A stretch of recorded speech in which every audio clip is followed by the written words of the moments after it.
지금 순서로서는 지금 서론과 그다음에 드론 우리나라 드론 시장의 규모 그리고 그에 대한 현황 그리고 우리 드론 산업에 대한 현주소 그리고 드론 산업 활성화를 위한 그리고 미래 항공에 대한 연구 내용에 대해서 간략하게 말씀을 드리고 지금 보는 화면을 보시면 제가 무슨 얘기를 하려고 지금 여기다가 이런 PT를 만들어 놨는지에 대해서 좀 궁금하실 겁니다.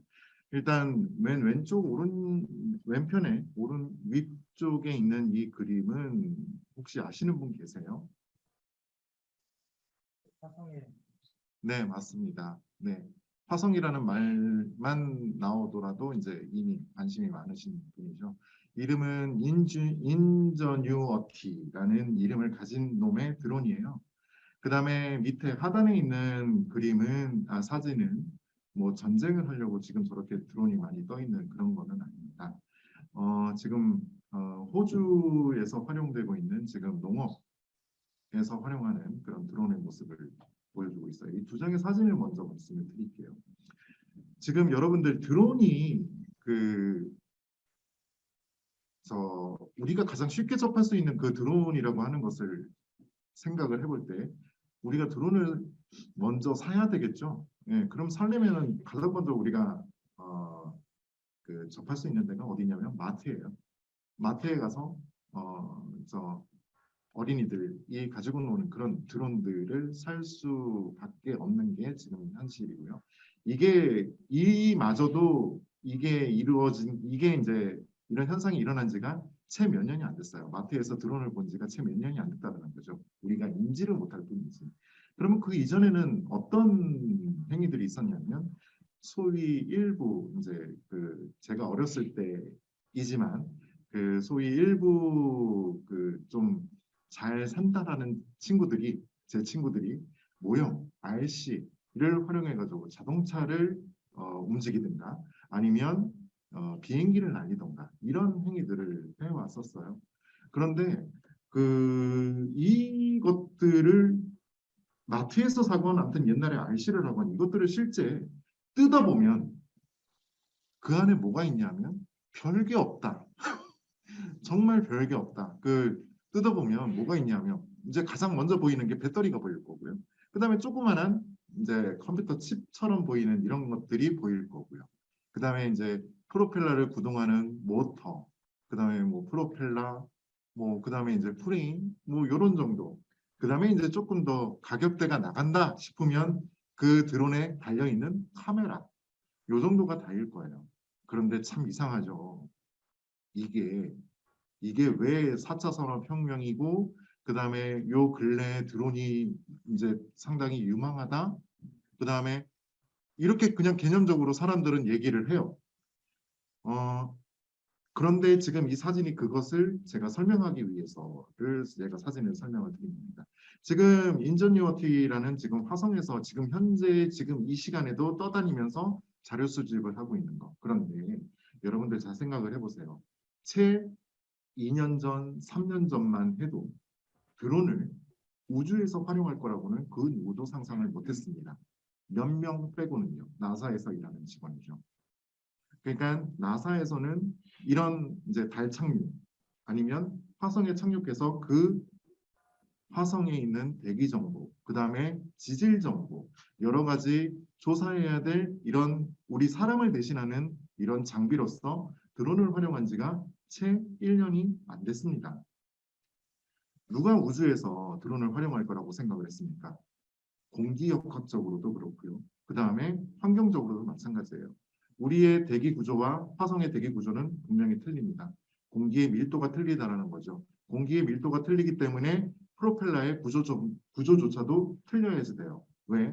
밀도가 틀리면 거기에서 생성해낼 수 있는 역학 정보가 틀리기 때문에 그래서 여러분들이 이제 공부를 하셨던 그 항공역학에 맞지 않는 그런 이제 대기질을 가지고 있죠. 그 외에 여기서 운영이 가능한 에너지원 이제 위에 달린 저게 이제 태양광 직광판이고요. 그 다음에 여기서 얻을 수 있는 정보들을 기존의 자동차가 이제 굴러다니면서 수집했던 이런 정보들을 훨씬 더 폭넓게 그 다음에 자동차가 수집하지 못했던 광범위한 지역의 정보들을 수집을 해서 이걸 또 전송하는 통신 기술들이 융합이 되어서 지금 인전 UOT가 지금 활동을 지금 이 시간에도 하고 있는 거예요. 그 다음에 두 번째 밑에 있는 그림도 마찬가지. 이제 호주에서 이제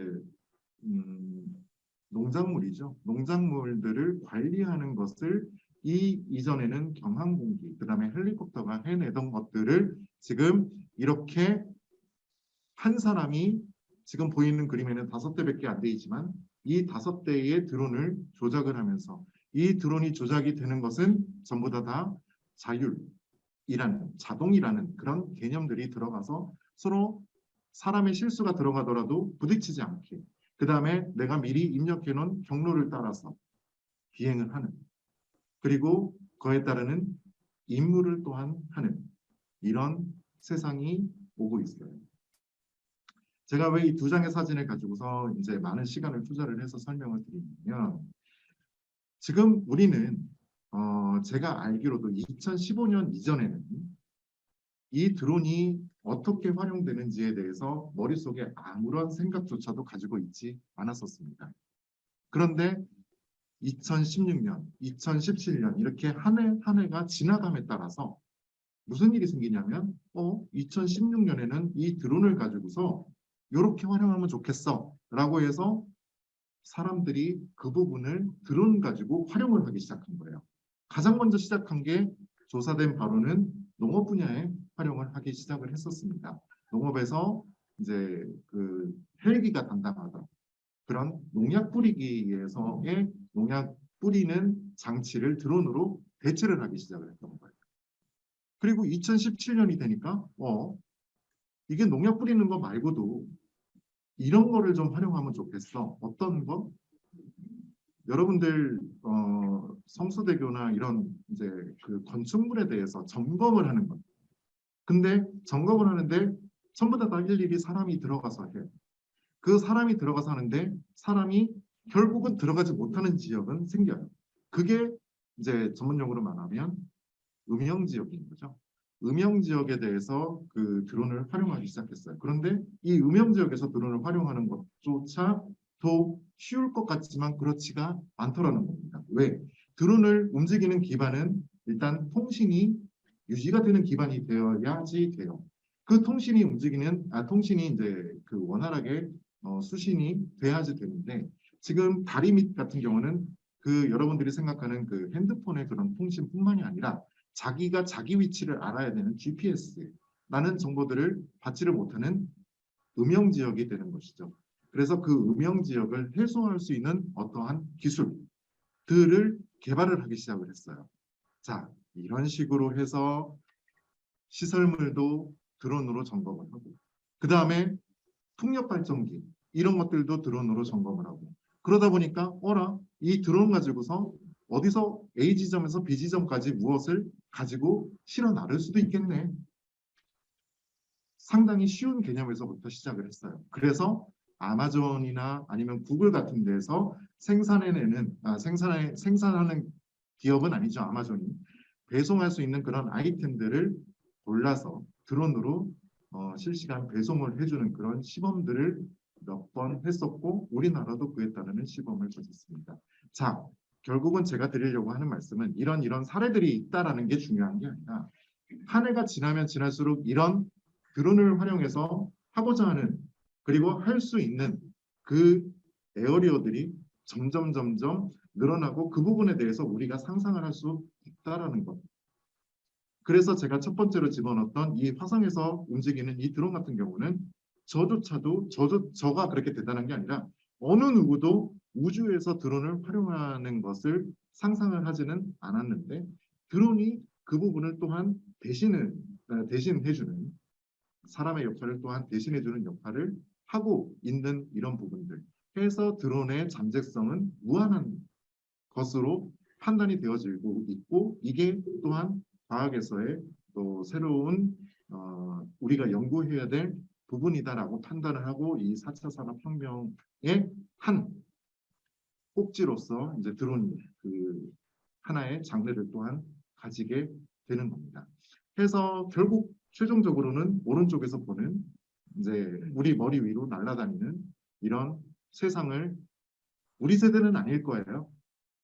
그죠? 지금 여기 계신 분, 아무리 젊은 분들이 계셔도 여기 세대는 아니겠지만 감히 장담을 해보건대 우리 다음 세대부터는 이런 복잡한 구조는 아니더라도 그래도 우리가 활용하고 그 다음에 우리가 돈 이제 재화만 지불을 하면 충분히 사용할 수 있는 이런 지금 현재의 오지국이 있는 항공의 대체제로서 활용을 할 수가 있는 그런 세상이 분명히 올 것이라 생각이 됩니다.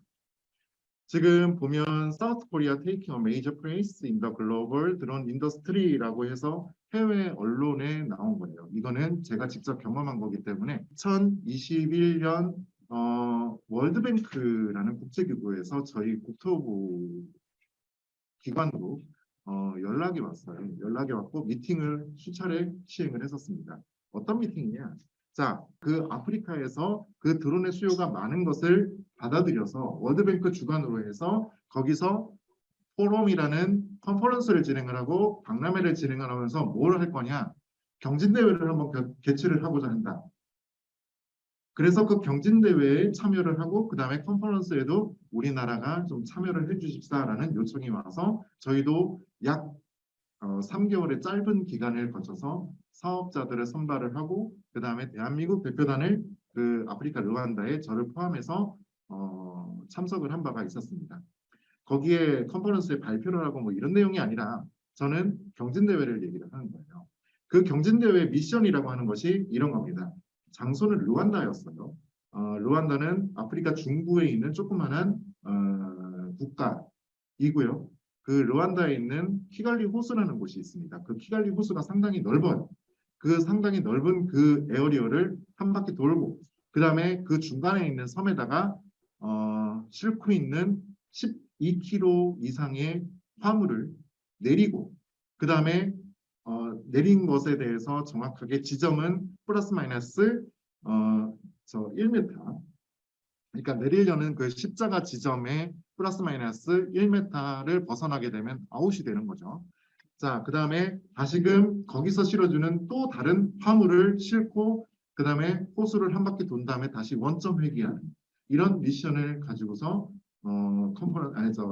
경진대회를 진행을 했었습니다.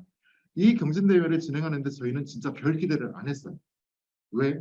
그때까지만 해도 우리나라의 드론을 생산하고 우리나라의 드론을 이거를 어떻게 국내 기관에다가 판매를 하고 이렇게 하지? 라는 그런 생각들을 했지. 우리나라 기체가 그냥 개념적으로만 미국 거를 따라잡으려면 어떻게 해야 되지? 중국 거를 따라잡으려면 어떻게 해야 되지? 이런 생각들만 가득했던 거예요. 그런데 뭐 자이든 타이든 어찌됐건 우리가 우리 발로 루안다에 들어가기는 했지만 근데 어찌됐건 전 세계에 그래 뭐 이제 다른 유수의 진짜 말 그대로 DJI라는 그런 이제 전 세계 최고의 드론 기업 그다음에 프랑스의 뭐 페럿 뭐 기타 등등 이런 유수의 기업들하고 경쟁을 해서 우리가 이길 거라고는 정말 상상을 하지 못했어요. 그런데 이때에 정말 말도 안 되는 그런 결과가 나옵니다. 뭐냐? 1등부터 3등까지 선정을 하는 거였어요. 그런데 지금 말씀드렸던 이런 경진대회에 2등, 3등이 전부 다 1등, 2등, 3등이 결정이 됐는데 우리나라의 호정솔루션이라는 기업이 1등을 했고 그 다음에 2등이 없어요. 3등이 없어요. 웃기죠? 네, 미션 페일러. 즉 그 미션을 완수하지 못해서 단독 1등이 됐습니다. 저는 이것을 말씀드리면서 우리나라가 그렇게 뛰어나요. 이것을 말씀드리는 게 아니에요. 지금 우리나라가 드론 산업을 진작시키려고 하는 부분은 레저 부분이 아닙니다. 이미 레저 부분은 제가 좀 전에 말씀드렸듯이 중국에 있는 그 디모 기업이 전 세계를 장악을 하고 있어요.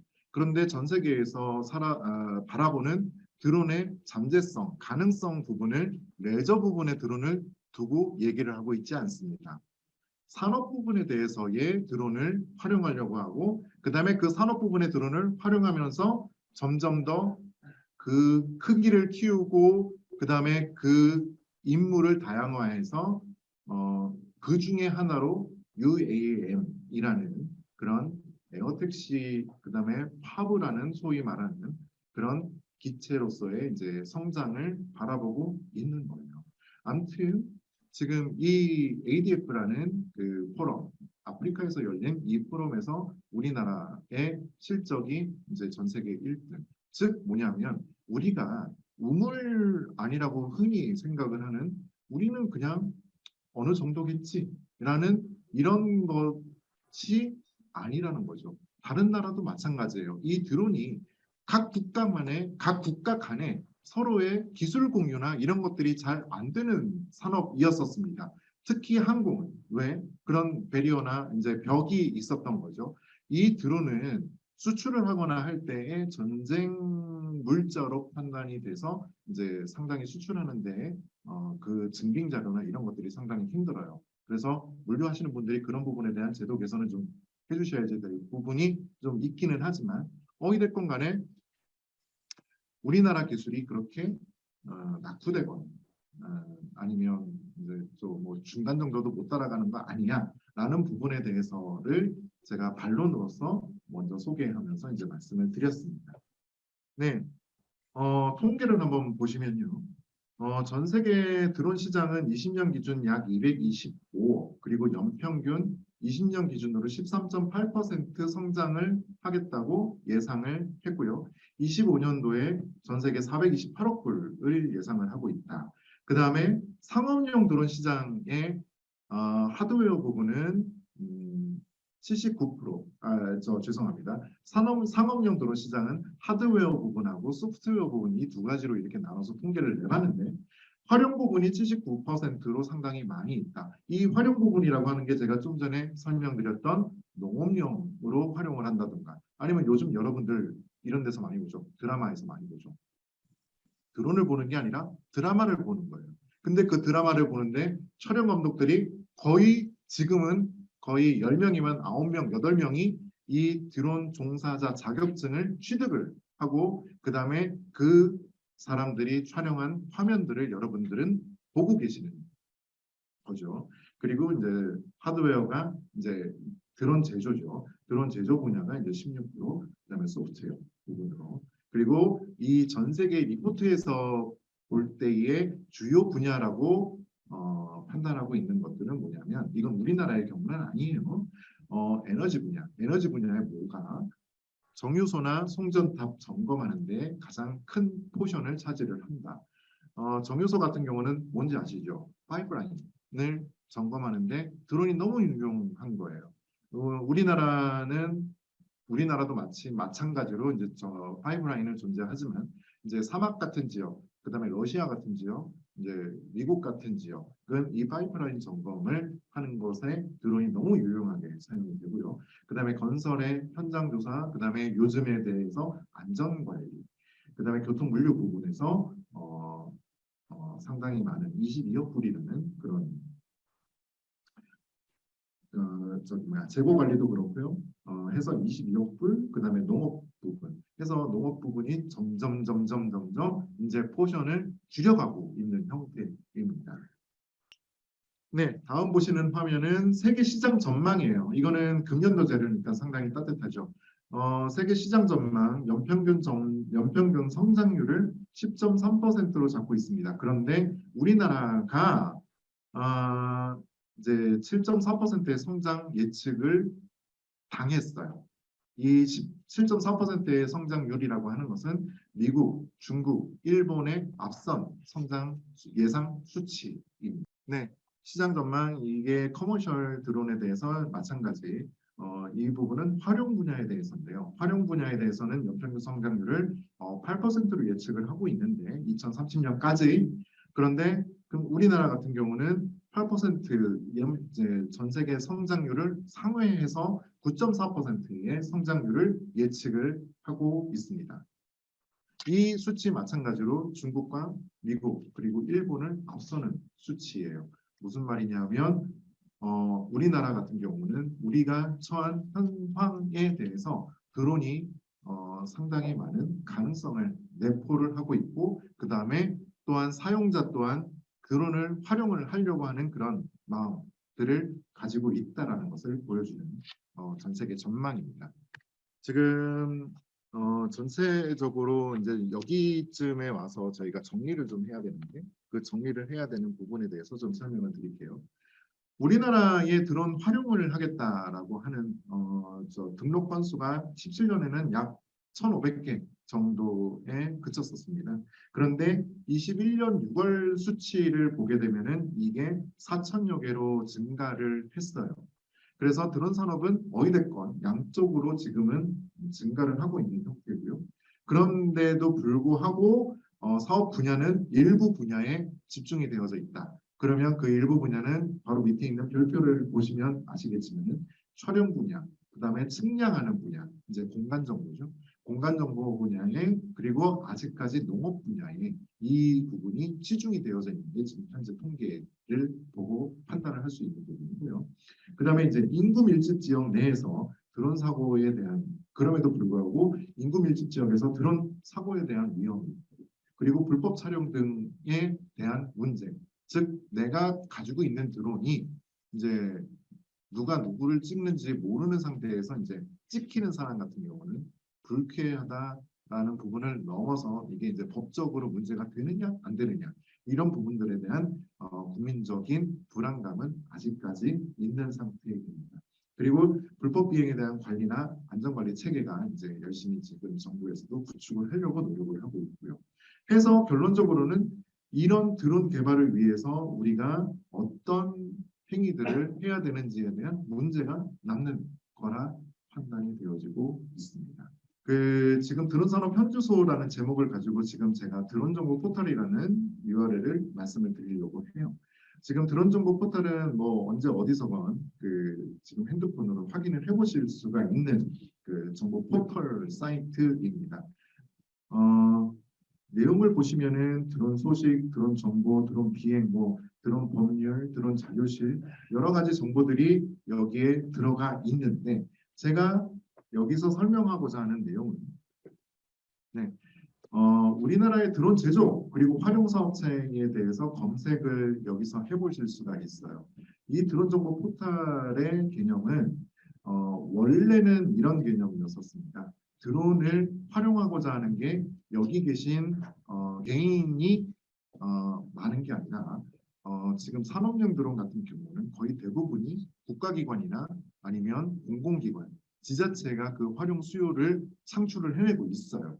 그러면 이 지자체의 공공기관에 이런 계신 여러분들이 드론에 대해서 내가 구매를 하고 싶은데 그 구매를 하고자 하는 그 종류조차도 잘 모르시는 분들이 많죠. 왜? 드론 전문가가 아니다 보니까. 그래서 그 부분에 대해서 정보를 주고자 드론 정보 포털을 처음 구축을 하기 시작했어요. 정부가. 그래서 22년 11월 현재 약 792개의 드론 제조사가 존재를 하고 있네요.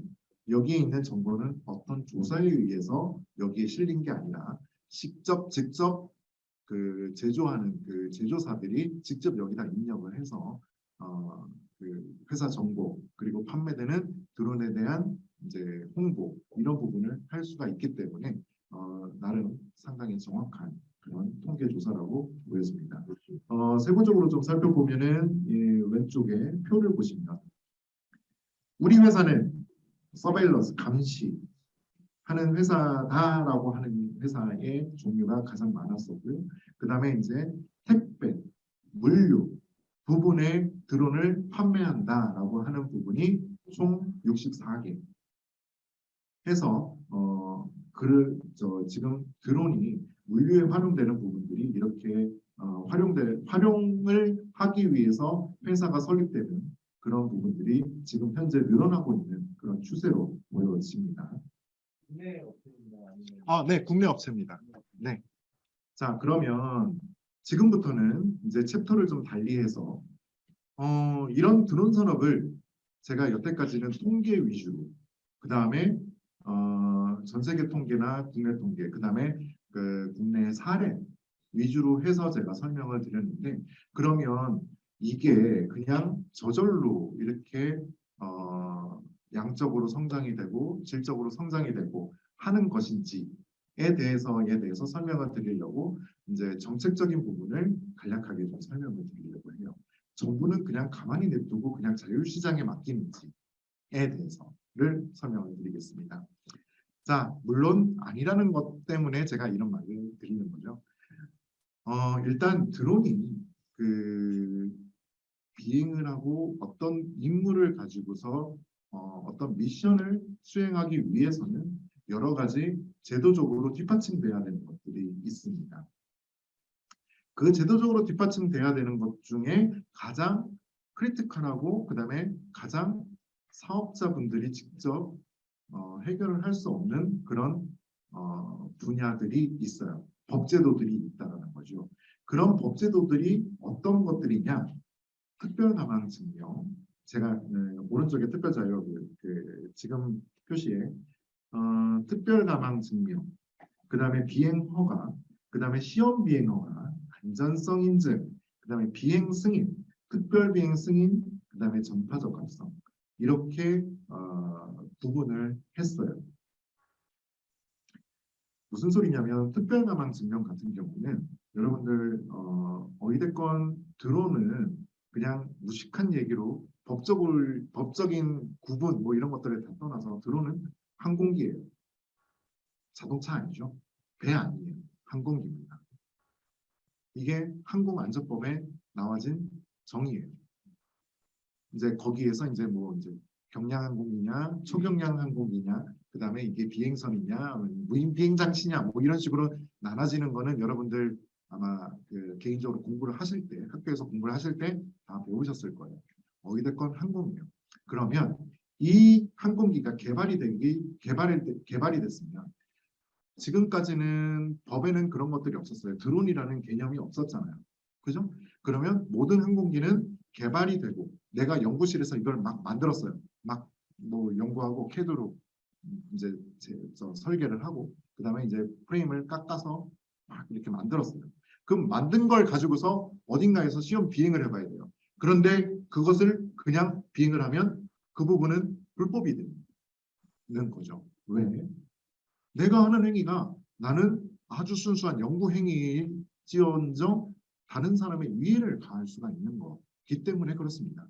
그래서 항공기를 제작하거나 할 때의 시험 이제 이 부분을 나는 국가에다가 신고를 하게 돼 있어요. 그러면 국가에서는 어떤 것들을 점검을 하느냐면 자 설계도를 좀 주보시고요. 그 다음에 네가 사용한 재료, 그 다음에 네가 어떤 비행을 어떻게 할 것인지 그래서 그 부분이 일반 국민들한테 위해를 가하지가 않는지 이런 부분들을 증명해와 이 행위를 특별가망이라고 합니다. 여러분들 혹시 관심 있으신 분들은 아시겠는데 재작년부터 이제 에어택시를 시연하겠다고 해서 이제 우리나라가 처음 만든 건 아닙니까? 이항기체를 여의도에서 날린 적이 있었어요. 그럼 그 이항기체는 역시 우리나라에 처음 날리는 거예요. 중국에서는 많이 날렸겠죠. 하지만 우리나라에서는 처음 그 기체를 가져와서 시험 이제 기체 자체는 뭐 자기들이 얘기하는 완벽한 기체일지는 모르겠으나 우리나라는 그 기체를 처음 보고 그 다음에 그 기체의 성능 그 다음에 이 기체의 한계를 서류만 보게 되는 거니까 이 얼마나 불합리한 겁니까? 해서 그런 식으로 들여오는 모든 항공기들은 뭐를 받아라? 특별가망증명을 받아라. 그래서 제한된 날짜가 언제부터 언제까지, 구역은 여기서부터 저기까지. 그 다음에 네가 이 부분에 대해서 안전성을 모두 다 검증해. 그래서 자기들은 이제 그 검증 자료들을 검토를 하고 허가를 해주는 것. 이 행위를 특별가망증명이라고 하고요. 비행허가라는 것은 지금 대부분 다 이제 비행을 하는 것에 대해서 150m 이하에서 드론을 날리는 것에 대해서는 다 비행허가를 받는 것으로. 그 다음에 시험 비행허가 마찬가지, 안전성 인증도 마찬가지, 비행 승인도 마찬가지. 그 다음에 특별 비행 승인. 특별 비행 승인은 조금만 더 설명을 드리면 내가 드론을 가지고 있는데 이거를 밤에 날리려고 해요. 그러면 모두 특별 비행 승인 대상입니다. 그 다음에 내가 내 눈에 보이지 않는 비행, 비가시 비행이라고 해요. 비가시 비행을 하려고 해. 그러면 특별비행 승인을 받아야 돼요. 그리고 전파적 합성. 이제 RC는 대부분이 다 뭐로? 전파로 조종이 됩니다. 그래서 그 특정 전파를 사용하기 위해 전파적 합성을 받아야 된다. 그런데 정책적으로 이 부분을 다 면제를 시켜줘요. 어디에 대해서? 특별 자유화 구역에서. 드론 특별 자유화 구역을 운영을 하고 있습니다. 그러면 여기에 조금 구멍이 생기죠.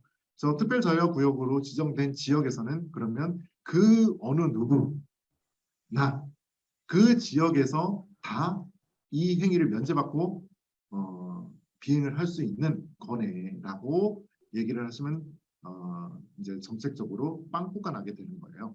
그래서 뭐냐면 이 특별 자유화 구역을 선정할 때에 저희들은 이렇게 합니다. 여기서 운행할 회사, 그 다음에 운행할 기체, 이 부분에 대한 정보들을 전부 다 내놓고 그 사람들, 그 회사들에 한정하여서 니네들이 지금 이런 것들을 면제를 받고 기체를 개발, 그 다음에 비행 승인도 받지 않아도 돼. 자유롭게 비행을 해. 라고 이제 그 법 제도를 만들었어요. 그게 특별자유화 구역이고 특별자유화 구역을 현재도 운영 중입니다. 보시면 총 15개 지자체가 지금 지정을 받아서 운영을 하고 있어요. 그 다음에 두 번째 정책입니다. 어떤 정책이냐면 드론 실증 도시를 또한 운영을 하고 있습니다. 드론 특별자유화 구역하고는 요거는 조금 개념이 틀려요. 자, 드론 실증 도시는 어떤 것을 얘기를 하느냐? 지금 우리 눈에는 서울에 특히 서울 특별시에 계신 분들 같은 경우는 도심지 내에서 드론을 운영하는 것을 거의 못 봐요. 그 광야로나 가면 좀 저 구경을 하실까? 그 도심지 내에서 운영하는 게 거의 불가능하죠. 이유는 이제 그분이 계셔서 그렇습니다. 이제 프로히비티드 에어리어가 서울시에는 존재해요. P73이라고 얘기하는. 그래서 용산 중심으로 해서 우리나라, 서울의 거의 대부분이 이제 비행 금지. 이거는 뭐 드론뿐만이 아니라 다른 헬기나 뭐 이런 허가받지 않은 항공기 같은 경우는 절대 비행을 할 수가 없는 지역이죠. 그런데 이제 서울만 도시냐? 그건 아니잖아요.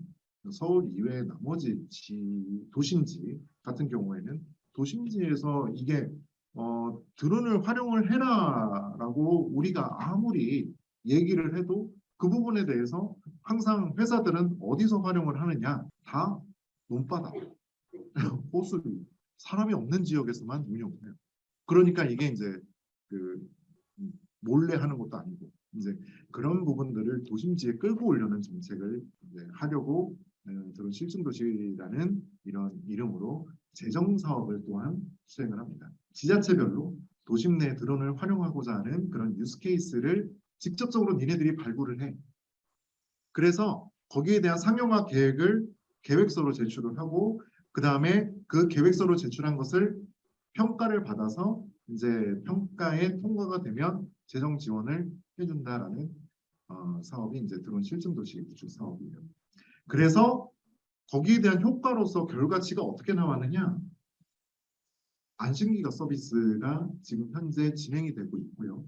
재난 운영 플랫폼이 구축이 되고 있고요. 그 다음에 아까 전에 말씀드렸던 공간 정보에 대해서 또한 여러분 지자체는 이제 지적도를 관리를 하죠. 그래서 그 공간 정보 이제 시골 같은 데는 이제 논의 구획이나 이런 부분들 때문에 상당히 이제 그 충돌이 많아요. 그런 부분들. 그 다음에 지자체가 가지고 있는 건물, 그 다음에 도로에 대한 안전진단 등을 활용하겠다라는 그런 계획서를 가지고서 제출을 하고 그 다음에 그게 지금까지도 활발하게 이루어지고 있습니다. 제가 한 가지 예만 좀 이해하기 쉽게 설명을 드릴게요. 여러분들 18년인가 17년인가 제주도 올레길에 살인사건들이 상당히 많이 일어났었어요. 기억하실 겁니다. 여성분들 올레길 이제 순례를 하시면서 살인사건들이 상당히 많이 일어났고 그로 인해서 제주도에 방문하는 방문자 개수도 줄어들었어요. 그 부분을 상당히 심각하게 제주도는 받아들였죠. 왜? 제주도에 많은 이제 수입원의 대부분이 이제 관광 수입이지 않습니까? 그래서 제주도는 이 부분을 드론으로 활용을 하려고 했습니다. 해서 이제 일정 지역 이제 1년 동안 이제 재정 사업을 지원받아서 테스트를 해보는 겁니다. 그래서 1년 동안 뭘 했느냐? 어, 어린 여학생들이 가장 많은 데가 어딘지를 먼저 선정을 했고요. 그 여학생이 많은 데 선정한 데가 어디냐면 영어학교였어요. 제주도 영어학교에 이제 방학이 되면 이제 학생들이 많이 와서 거기서 공부를 한다고 하더라고요. 그래서 이 영어학교의 일과가 끝나고 귀갓길에 신청하는 여학생이 만약에 핸드폰 앱으로 신청을 하게 되면 머리 위에 드론이 떠요. 그래서 그 드론이 그 여학생을 따라다닙니다. 그런데 이것 또한 융합이에요. 그 여학생을 따라다니면서 그 영상을 전부 다 이제 그 112 종합 안내센터에다가 영상을 보내는데 이제 나무나 가로수죠. 가로수 같은 데 들어가거나 아니면 숲길로 올레길이니까 숲길로 들어가게 되면 그 역할을 드론이 아니라 이제 CCTV가 대신을 하게 되는 거예요. 그래서 CCTV 이제 종합 상황실은 이미 갖추고 있기 때문에 그 CCTV가 보완하지 못하는 부분들을 이제 드론이 담당을 해서 이 학생이 안전하게 집에 들어가는 것까지를 이제 뒤따라다니면서 촬영을 하고 그 다음에 이제 다시금 이제 돌아오게 되는 이 사업을 제주도에서 수행하는 적이 있었습니다. 그리고 지금 또한 열심히 그 부분을 상용화 계속적으로 지속적으로 활용을 하기 위해서 또한 노력을 하고 있어요. 해서 실증도시 같은 경우는 2019년도에 2개 지자체, 그 다음에 20년도에 역시 4개, 21년도에 10개, 그 다음에 22년도 올해죠. 올해 9개 지자체가 각기 서로 컨텐츠는 틀리지만 그 지자체가 실제 원하는 것들을 활용을 합니다. 그래서 이제 드론과 물류 부분에서 이제 활용하는 그런 내용에 대해서 제가 먼저 설명을 드리면 이따가 영상도 좀 이따가 보여드릴 텐데 저희가 피자 배송을 세종시에서 또한 했었습니다. 그래서 피자 배송 같은 경우는 세종시가 그 부분을 수행을 한 적이 있었고요. 그 다음에 또한 드론을 활용해서 우리가 배송을 하는 것에 가장 먼저 우리가 접할 수 있는 부분들이 어떤 부분이냐면 도서지역의 배송이에요. 충남 서산, 저 22년도에 서산시가 있죠. 충남 서산에는 뭐가 있냐면 이제 그 갯벌만, 가로림만이라고 있고요. 그 다음에 그 가로림만 건너편에는 또 뭐가 있냐면 어르신분들이 많이 사는 섬 지역이 있어요. 근데 이 어르신분들이 그 문화적인 혜택을 정말 많이 못 받아요. 그 문화적인 혜택이라고 하는 것은 뭐냐면 아유 나는 짜장면을 좀 먹고 싶은데 먹으려면 배를 타고 1시간을 나와야 돼. 뭐 이런 거. 이런 부분에 대해서 이제 서산시는 그런 부분들을 좀 중시 여기기 시작을 했고요. 그 다음에 아우 나는 어디가 이제 비만 오려고 하면 무릎이 쑤신데 병원도 없고 약국도 없어서 이게 정말 심각한 문제예요. 우리나라. 그래서 서산시는 드론을 활용해서 뭐를 하느냐. 시에서 운영하는 전기 배송을 드론으로 하고 있습니다. 그 섬 지역의 할머니 할아버지들이 원활하게 활용하지는 못하지만 그럼에도 간혹 가다가 활용을 하세요. 무엇을?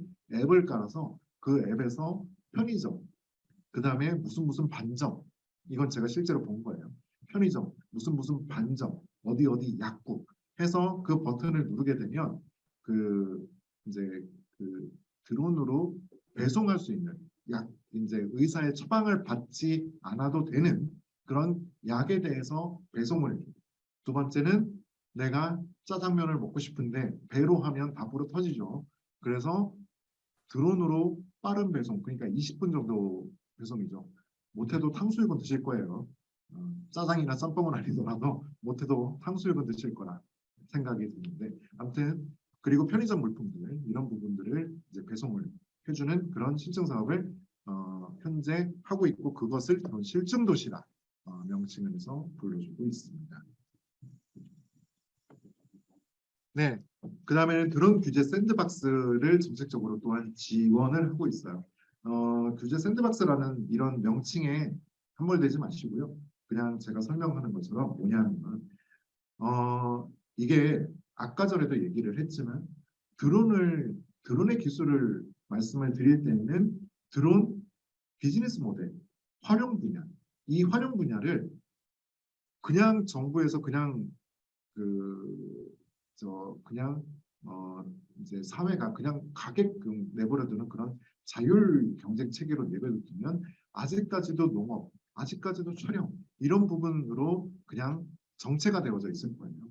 그런데 이 부분에 대해서 이제 연구기관들을 통해서 어떤 활용 분야가 내년에는 있을지를 정하고 그다음에 그 활용 분야에 대해서 자, 1년 동안 한번 테스트를 해보자.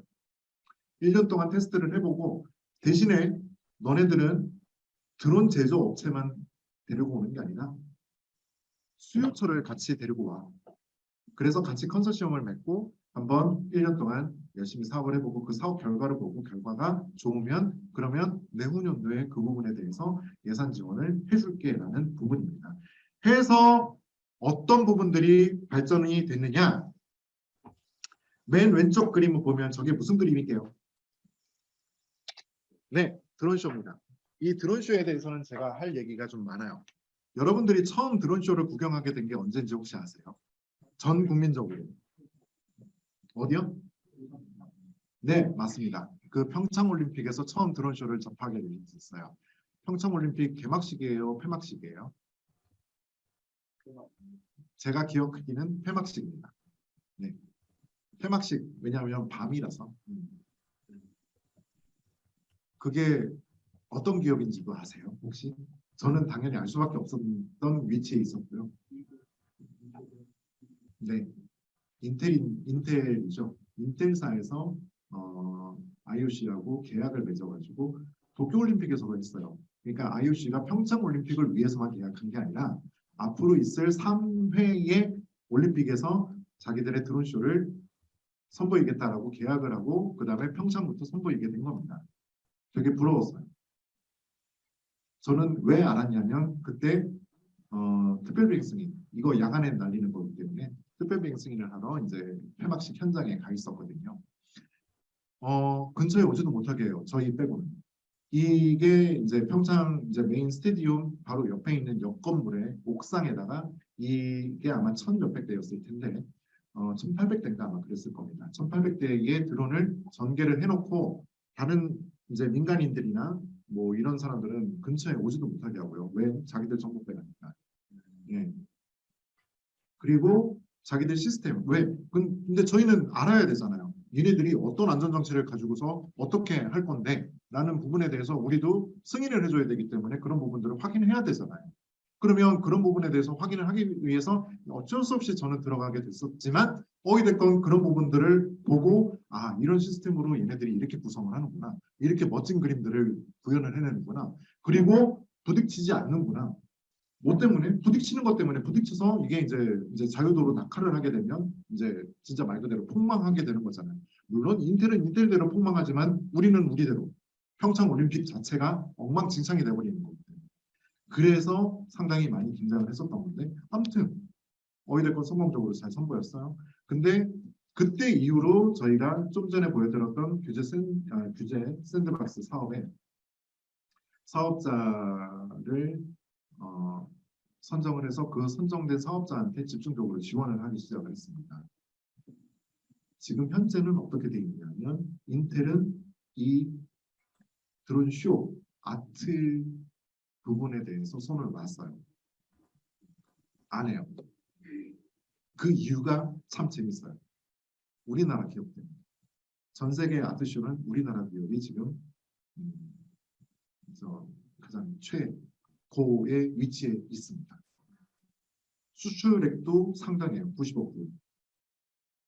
이 드론쇼에 대해서 기체도 팔고 그 다음에 기체에 대한 시스템도 팔아요. 왜? 그 해당 국가에서는 뭐를 해야 돼요? 가진 포메이션을 자기가 원하는 대로 만들고 그 포메이션대로 만든 것을 이제 띄워야 되니까 밤에.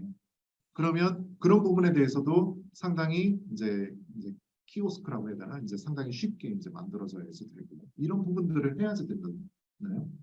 근데 아무튼 인텔은 지금 현재는 이 부분에 대해서 이제 더 이상 안 하고 우리나라 기업이 이 부분을 또한 대체를 하고 있습니다. 이런 부분들이 정책을 정말 올바르게 잘 펴서 이제 전 세계에 하나의 모범이 되는 그런 사례로 그다음에 이제 두 번째 가운데 그림은 아까 제가 말씀드렸고요. 호정 솔루션이라는 이제 회사를 선전하기 위한 게 아니라 우리나라 기업체의 수준 자체가 이미 어느 정도 수준 이상으로는 올라와 있는 거죠. 마지막 세 번째는 뭐냐면 풍차 점검이에요. 여러분들 제가 이렇게 사진으로 PT를 이렇게 해놓은 게 아무렇게나 아무거나 해놓은 게 아니라요. 전 세계 1위를 하는 업체만 이렇게 써놨어요. 이게 다 우리나라 기업체예요. 마지막 세 번째는 뭐냐면 유럽 시장, 유럽의 풍력 발전기가 상당히 많습니다. 이 풍력 발전기의 점검 분야에서 또한 1등을 하고 있는 니어스랩이라는 회사예요. 풍력 발전기를 점검할 때 여러분들 실제 이거 드론이 나오기 전에는 어떻게 점검했냐면 사람이 올라가서 그 다음에 매달려서 그 다음에 점검을 한 게 그게 이제 다예요. 그러니까 보지 못하는 것도 많고 그 다음에 솔직히 한 에어리어에 풍력 발전기가 많은 곳은 5천 대나 있어요. 이거 사람이 못해요. 해서 우리나라보다 훨씬 더 수요가 많았던 곳이 바로 유럽이에요. 이제 신재생에너지를 가장 많이 이제 활용하는 유럽이 이 부분에 대한 수요를 가장 많이 했었고, 그 다음에 이 부분도 마찬가지 우리나라 기업체가 이제 이 점검을 한다는 게 아니라 이 점검을 하기 위한 솔루션과 드론을 제공을 해줘요. 그래서 이 분야의 매출이 또한 전 세계 1위입니다. 네, 그 외에도 여러 가지 많은 부분, 이제 딜리버리, 그 다음에 라이트쇼, 그 다음에 시설물 점검, 그 다음에 매핑, 빨리 넘길게요. 그 다음에 스프레잉, 그 다음에 안전, 그 다음에 교육, 그 다음에 여러 가지 자격, 이제 지금 가장 많이 여러분들이 보시는 그 부분은 어디 이제 드론 자격 이런 회사들을 많이 보실 겁니다. 자, 그러면 지금부터 제가 영상을 하나를 보여드릴 거예요.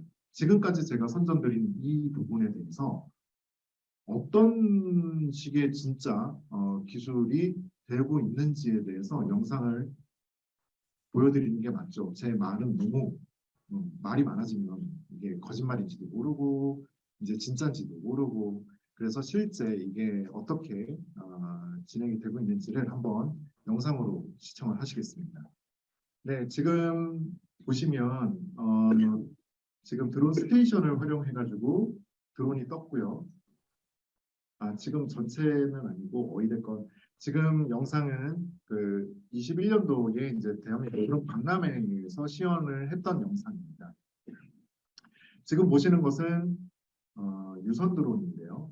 유선 드론이 활용되는 부분은 이제 저렇게 강에 입수한 사람에 대해서 발견해내는 역할을 합니다. 유선 드론은 선이 연결되어져 있기 때문에 그 선 이제 상당히 6시간 이상을 공중에서 채공을 할 수가 있고요.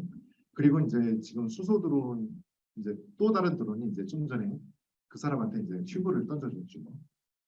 그다음에 UTM이라는 시스템이 또한 개발이 되고 있어요. 이 UTM이라는 시스템을 활용을 해서 지금 뭐를 할 거냐면 배송을 도심지에서 실제 하는 시연을 할 겁니다. 지금 저기에다가 집어넣는 거는 저거는 제가 뭔지 잘 기억이 안 나요. 두 번째 저거는 유리폼 샘플입니다. 저 GX 칼텍스 주유소거든요. 주유소에서 이제 기름이죠. 기름을 담아가지고 지금 현장에 배송을 하는 거고요. 지금 저거는 피자예요. 저 피자를 또한 같이 담아가지고 배송을 하고요. 저것도 먹을 건데 햄버거인가 아마 그랬을 거예요. 지금 여의도 광장입니다. 여의도 광장에 저 드론 5대가 전부 다 동시에 착륙을 하는 모습을 보고 계시는 겁니다. 저게 진짜 리얼이죠. 결국은 드리려는 말씀은 뭐냐면 지금 현재 실생활에서 지금 저렇게 시범적으로 실시를 하는 드론 배송 부분에 대한 내용들을 지금 보여드린 거고요. 그것 이외에도 여러 가지 물품들을 많이 운송을 하기 위한 시도들을 하고 있습니다. 그 중에서 가장 중요하고 그다음에 우리 마음에 가장 와닿을 수 있는 게 보여드리진 못했지만 의약품입니다. 의약품은 그냥 드론에다가 실린다고 해서 실려지는 게 아닙니다. 여러 가지 법적 제재들이 너무 많아요. 특히 혈액. 혈액 같은 경우는 지금 이제 정해진 혈액 배송 차량이 트래픽 잼 때문에 원활하게 배송하지 못하는 그런 부분들에 대해서 드론이 그 대체제로서 충분히 역할을 할 수가 있으나 이 부분에 대해서는 아직까지 떨어지면 어떡하니 아니면 혹시나 중간에 뭐가 문제가 생기면 중간에 비상 착륙 지점이라든지 이런 부분들이 반드시 있어야 되는데 이런 부분들 즉 기술적 플러스 제도적인 문제가 아직 덜 풀려 있기 때문에 기술적인 문제는 덜 풀리지 않죠. 다 풀려 있죠. 그런 부분들이 가장 활발하게 지금 반드시 또 돼야 되는 그런 이제 드론 물류 배송 분야 중에 하나입니다. 마지막은 아니고요. 지금 이런 부분들을 시험하고 그다음에 테스트하기 위한 장소로서 이제 지금 무인기 통합시험 시설이라고 명칭을 젖었는데 고성에 그 시설을 또한 운영을 하고 있고 그다음에 이제 보은 영월, 고성, 인천, 화성에 비행 시험하고 기체 성능 테스트를 하기 위한 장소가 있고요. 그다음에 이것을 종합적으로 성능 테스트를 인증을 받기 위한 테스트를 하기 위해서 이제 드론 인증센터가 구축이 금년도 말에 될 예정입니다. 나머지 부분들은 이미 구축이 다 되어졌어요. 그다음에 이제 드론이 거의 대부분이 스타트업 기업 위주다 보니까 이 스타트업 그 기업체를 육성시키기 위해서 드론 기업 지원 허브를 운영을 판교에 또한 하고 있습니다. 이 판교에 저 맨 왼쪽 보시면 기업 지원 허브라고 저 진짜 멋있게 진짜 저렇게 생긴 건물이 있어요. 그래서 저 건물의 한 개 층, 3층인데 그 한 개 층을 드론 기업체를 모집해서 선정해서 저기에 들어가서 열심히 회사 생활 그다음에 회사 지원을 하기 쉽게 만들어주는 그런 환경을 또한 구축해서 운영 중에 있습니다. 그다음에 이제 우리나라는 전 세계적으로 유일하게 드론 산업을 육성하기 위해서 유일하게 드론에 관련한 육성법을 제정을 해서 20년도에 제정을 해서 지금 현재 운영 중에 있습니다. 또한 아까 말씀드렸던 아프리카 루안다에 간 그 이후부터는 정기적으로 예산을 편성을 해서 해외 진출 지원을 또한 하고 있어요. 그래서 매년 저희들 같은 경우는 아프리카 이후에 매년 2번 또는 3번씩 대한민국 대표단이라는 이름으로 전 세계에 박람회 그리고 드론 로드쇼 이런 부분들을 수행을 하고 있습니다. 그 외에도 이제 드론 산업 발전을 시키기 위해서 기본 계획을 수립하고 그다음에 UAM 로드맵, UAM 특별법 등을 또한 제정을 했어요. 마지막입니다. 드론 정보도 교통관리 시스템이라고 우리는 흔히 UTM이라고 불러지죠. 여러분들 지금 우리는 그냥 부지불식 간에 항공을 정말 안전하게 이용을 하고 있어요. 그런데 그 안전하게 이용하게 된 그 배경에는 어떤 부분들이 있느냐? 크게는 3개 파트가 나눠집니다. 항공기를 정비하는 정비사, 항공기를 운항하는 조종사, 그 다음에 그 항공기를 관제하는 항공교통 관제사 이렇게 3개 파트가 서로 융합이 되어져서 안전하게 여러분들을 이제 뭐 서울에서 뉴욕까지 아니면 김포에서 제주도까지 이렇게 우리가 항공을 이용을 하게 되는데 마찬가지예요. 지금까지는 드론에 대해서 드론을 내가 날릴 때 내 주변에 뭐가 있는지를 모르고 내가 A 지점에서 B 지점까지 드론을 날릴 때 A 지점에서 B 지점 사이에 뭐가 있는지를 몰라요. 왜? 전통적인 조종사 개념이면 그 부분에 대해서 조종사가 책임지고 전부 다 공부하고 그다음에 그 공부한 것을 비행에 반영시키고 이 지점에서는 이렇게 비행을 해야 되고 저 지점에서는 저렇게 비행해야 되고 고도는 몇만 피트 이런 식으로 암기를 하고 그다음에 비행을 시작을 했었는데 지금은 그러지는 않죠. 일반 국민들한테 그리고 이렇게 다양화된 국민들한테 그런 교육을 시키기에는 너무 역부족이라는 거죠. 그래서 그 부분에 대해서 UTM이라는 부분들을 전 세계에서 단 몇 개 안 되는 한 3, 4개 정도의 국가에서 연구를 시작을 했습니다. 어디냐면 우리나라, 나사, 미국, 그 다음에 일본, 그 다음에 마지막으로 일본, 그 다음에 유럽은 유럽 컨트롤이라는 곳이 있고요. 그 다음에 싱가포르. 이렇게 이제 5국가가 연구를 시작을 해서 거기에 대해서 성과를 냈어요. 우리나라 같은 경우. 그래서 앞으로는 여러분들이 비행을 할 때 어떤 장치를 달게 되면 그 장치를 중앙 집권적으로 내가 A 지점에서 B 지점으로 갈 때 이제 경로에 대해서 안내를 받게 될 거고요. 그다음 내 주변에 헬기가 다가오는 내 주변에 다른 이종의 기체, 드론이 다가오는데 그 다가오는 것에 대해서 알람이든 문자 등을 받으실 수가 있으십니다. 무슨 소리냐면 적어도 교통관리 시스템이 바로 그 기능을 하는 시스템이에요. 전국 단위로 해서. 그래서 여러분들은 이런 인프라 구축과 드론을 안전하게 날리는 그런 환경을 여러분들은 앞으로는 체험을 하시고 이제 그 운행을 하실 수가 있으실 겁니다. 네, 드디어 맺은 말인데요. 지금 제가 저희 기관에서 발행하는 생태계 지도를 보여드렸어요.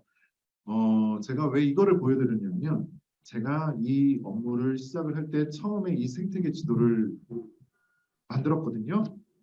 그 만들었을 때 그 뻥뻥 뚫린 그 진짜 말 그대로 허전한 지도였었습니다. 물론 제가 제 스스로 만든 게 아니라 어떤 이제 요청에 의해서 만들었는데 이 생태계 지도를 지금 현재 시점에서 바라보면 지금 엄청나게 많은 회사들 그리고 제작, 부품, 소프트웨어, 안티드론, 그 다음에 활용 목적에 있어서 수색, 그 다음에 교육이나 아니면 매핑 이런 부분들에 대해서 회사가 엄청나게 많아진 것을 보실 수가 있습니다. 아마 저것조차도 작년 아마 6월달 버전일 텐데 금년 버전으로 저걸 또 업데이트하면 저 아마 지면이 모자랄 정도일 겁니다.